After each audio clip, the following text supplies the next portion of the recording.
Our next speaker is Mrs. Roya Hakakian. She's a fellow at Yale University, Whitney's Humanities Center, and the author of most recently The Assassins of the Turquoise Palace, a study of the 1992 Mykonos killing of Iranian dissidents in Berlin.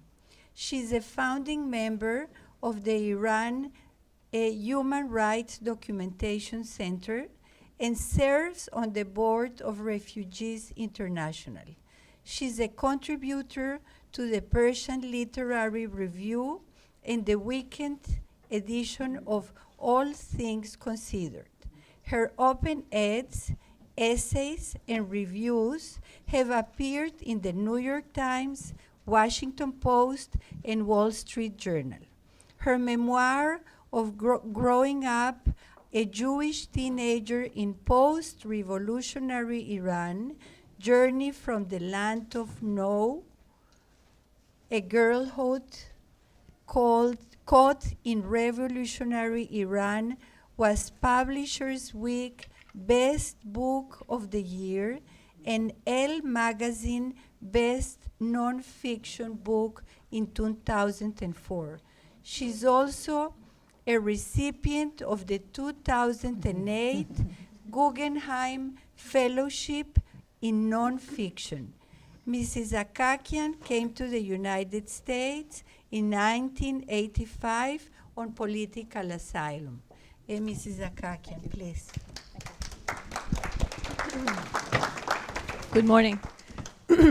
I'm part of the new generation that can think if she sits. So I have a walking desk in my basement where I work, and somehow the act of sitting and thinking or talking is impossible. So I apologize if this disrupts the format of the panel. In honor of Hadil, who recently left Syria, I should share my one story of being detained at the airport in Damascus in 2002 for many, many reasons, including the fact that I had an Israeli stamp in my passport, and I thought, I'm a journalist, nobody would dare hold me, but they did. So I was detained at the airport in Damascus for 17 hours.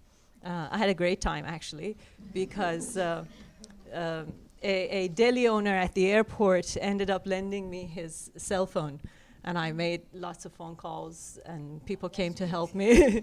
And but relevant to the subject of this panel, I remember being in Damascus, and my guide took me to a coffee shop, to one of these traditional cafes. And I entered, and I thought, what a charming, beautiful, traditional place. And on the first floor, there were all these men sitting around, smoking their hookahs and having coffee and tea, and around beautiful wooden carved tables and chairs. And I thought, great, I'll sit here.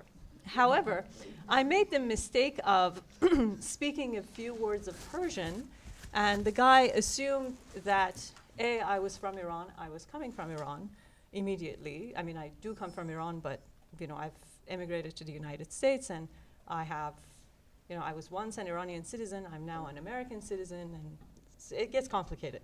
But anyway, I spoke Persian, and he assumed that I was Muslim, and I was Iranian, and he said, well, the women's section of this coffee shop is on the 3rd floor. I said, no problem. So I took my guide, and we went to the 3rd floor, where it looked no different from a 7-Eleven. It had plastic chairs and tables. There was no beautiful fountain in the middle of the cafe, and all those wonderful things that men had on the 1st floor of the coffee shop that reminded you of the best of Assyrian culture were completely absent on the 3rd floor. So then I came back to the 1st floor, and I said, you know what? I know you heard me speak Persian, but I'm really an American. So I took out my American passport, and I waved it in front of him. And I said, and I spoke in the best English I knew, and I said, I'm going to sit here, and I'll treat everybody in the cafe to a round of tea. And on the account of my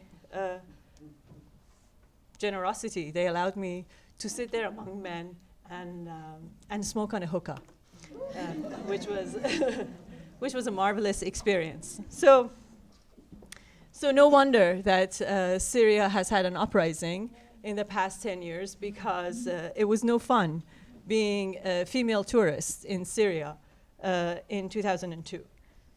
I want to share with you an op-ed I wrote after Malala Yousafzai was assassinated in Pakistan in October of last year in the Washington Post.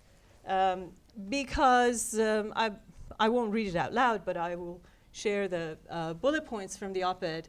And the reason I want to do this is because I think something about that assassination enabled me to organize and formulate so many ideas that were sort of disconnected in my mind for many, many years. And somehow that assassination brought them all together. And therefore I was able to put these thoughts together as one piece and run it. And in the process of doing so, I wrote a few sentences at the end of this piece in the conclusion, which shook me up. Because as writers, we're supposed to be concise and short and to the point, but we also seem to hedge our bets most of the times and are trying to be balanced and, as journalists as well, objective, but those things somehow come at the cost of making statements that have backbone of our convictions. And so at the bottom of this, I realized that I'm formulating a few thoughts that really express a profound conviction about the condition of women in the Middle East that were important. And so my editors kept calling and asking me, are you sure this is what you want to say? And I said, yes. You know, it's being published on your name, but we want to make sure that you want to stand behind this. And I said, yes. One of those statements, not to preempt myself, but to give you heads up, was that I didn't believe in the notion of anything other than a pure democracy, that I didn't think that such a thing as Islamic democracy, religion-democracy existed. And they kept, my editors who were looking through the piece, kept calling me and saying, but why not an Islamic democracy? Why not calibrating democracy to certain aspects of a certain tradition? And I said, well, because if you ask anybody who hyphenates democracy, be it Jewish, be it Christian, be it Islamic, and say, what is it that in hyphenating democracy you really are achieving? What is it that you are trying to do practically, right? I understand that it's an Islamic democracy, it's a Christian democracy, it's whatever other democracy than pure democracy it is. How would it manifest itself on a pragmatic, day-to-day basis in the lives of the daily people? It boils down to the rights of women.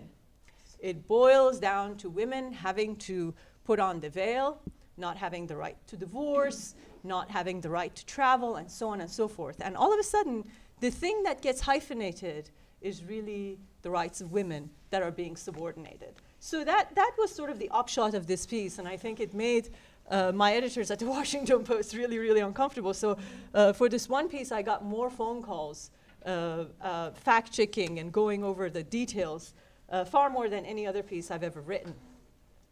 So what was it about the story of Malala Yousafzai that I think was so moving and really connected the dots? Because I think it brought home for me a notion that somehow respecting Islam, religion, Shiism, has created a distance between reasonable, sympathetic audiences with the actual problem.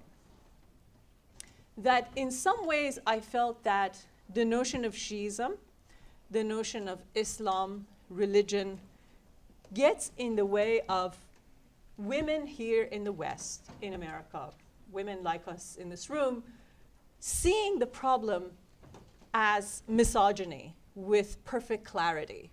That somehow this block of problem, this cultural difference between us comes up, and people tell us that we know nothing about Shiism, so we can't get involved, that we know nothing about the history of Islam, so we can't have any opinions about what's going on in Pakistan, what's going on in Afghanistan, or what's going on in Iran. And this is a way of keeping us away. Cultural relativism or lack of knowledge, us not being Muslims and them being Muslims, is somehow a filter through which we are invited to see things as murky and unclear, and therefore keeping us away from having very, very instinctive reactions to the issues that we would ordinarily have instinctive, reflexive reactions to, such as clitorectomy is wrong, I don't care what your religion is. Or in not allowing women to be educated is wrong, I don't care what your religion is. I don't care what prophet you worship or what your holy book is called. And at the end of the day, after the experience of Malala, after what happened in Afghanistan came in the way, I realized that we're all in this together as the women of the Middle East, that no matter what we call this Arab Spring, this transformation, at the heart of all this, the question is, will they allow women to be equal partners within these societies? And will we, here in the West, say to ourselves, it's them over there, they have a different culture, it's called Islam, it's called Shiism, we don't understand them, it's their tradition, we will allow them to make things hyphenated? Will we as women, as feminists, say, this is impossible, we stand against this, feminism is feminism, whether it started in Seneca Falls, it is a train that will go all the way to Tehran, or we will relent and begin to second guess ourselves and say, this is a different thing, we don't understand it, so we will become quiet bystanders and watch these crimes happen. I hope today, at the end of this panel, if you haven't already, we will come away with this, from this discussion, with the idea that we're all in this together, and whatever religion comes in the way, at the end of the day, we have to ask whether or not the fundamental values that we hold true as free women will be extended to all women around the world or not. Thank you.